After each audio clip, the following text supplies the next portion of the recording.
into the literature and some of the reports and YouTube videos, and they were saying that they were dropping one of the ingredients of aluminum.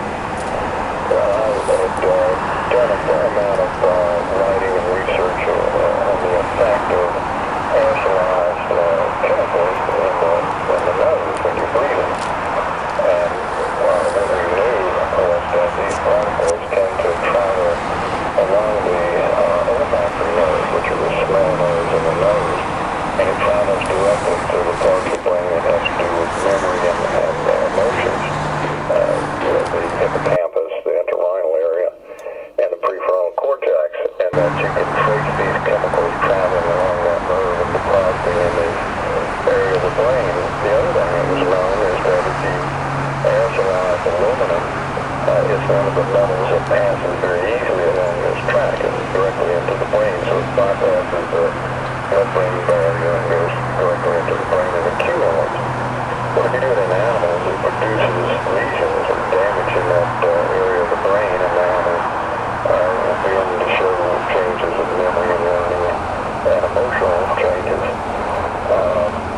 When we look at people who have Alzheimer's disease, ironically, the highest concentration of aluminum in the brain is that same entry point, which is called the entorhinal cortex, and the levels continue to accumulate. So we have compelling evidence that aerosolized aluminum alone will enter the brain and produce damage to that critical area of the brain. The worst of all is the nanosize. Nanosize means you make it such a small particle that it easily penetrates skin, it penetrates barriers in the body that normally metals cannot pass through.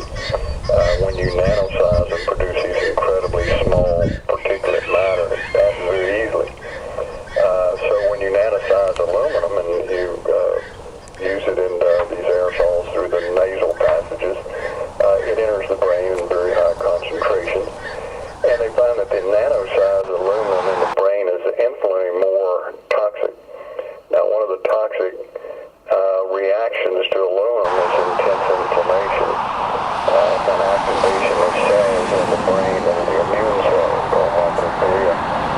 Aluminum is a very potent activator of these immune cells, and that triggers the release of a powerful substance called glutamate, which is an excitotoxin that causes cells to die from an excitatory mechanism, kind of complex mechanism, but it is a combination of inflammation and excitotoxicity.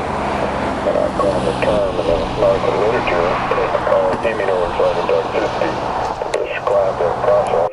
So we know that occurs. We know it occurs very easily. Now, the reports are coming out now